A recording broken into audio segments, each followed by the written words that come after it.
నా పేరు మట్టెల శ్రావణ్ కుమార్. నేను 24 వార్డు బీఆర్ఎస్ పార్టీ కౌన్సిలర్ అభ్యర్థిగా పోటీ చేస్తున్నాను. నేను విద్యావంతుని, కాలనీ బిడ్డను. గత కొన్ని సంవత్సరాలుగా వార్డులో చాలా రకాల సమస్యలపైన పోరాటం చేయడం జరిగింది. ఇంకా ప్రజల సమస్యలపైన పోరాటం చేస్తాను. ప్రజలకు అందుబాటులో ఉంటాను. ప్రతి సమస్య పైన వార్డులో ఉన్న ప్రతి రోడ్డు సమస్య, డ్రైనేజ్ సమస్య అవగాహన ఉంది. ప్రతి ఇంటింటికి ఎలాంటి పథకాలు అవసరం ఉన్నాయి, ఎలాంటి ఇబ్బందులు ఉన్నాయి పూర్తిగా అవగాహన ఉంది. కాబట్టి నన్ను ప్రజలందరూ మద్దతు పలికి నన్ను గెలిపించగలరని, వార్డులోని ప్రతి సమస్య పైన పోరాటం చేస్తానని, మీ అందరి సహకారం ఉండాలని, వార్డు అభివృద్ధికై కృషి చేస్తారని, మీరు నాకు అండగా ఉంటారని నేను కోరుచున్నాను.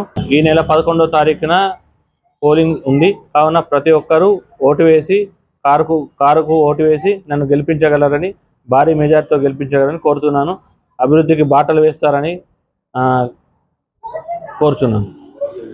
రేపు జరిగే 24 వార్డు యొక్క భారీ బహిరంగ సభ, పాదయాత్ర ఉంది. కావున ప్రజలందరూ పాల్గొని దాన్ని విజయవంతం చేయాలని కార్యక్రమంలో మాజీ ఎమ్మెల్యే ఆశన్ నగర్ జీవన్ రెడ్డి గారు పాల్గొంటున్నారు. కావున ప్రజలందరూ పాల్గొని సభను విజయవంతం చేయాలని కోరుతున్నాను.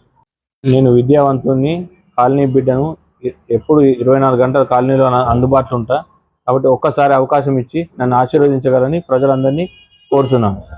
కారు గుర్తుకు ఓటు వేసి భారీ మెజార్టీతో గెలిపించగలని కోరుచున్నాను.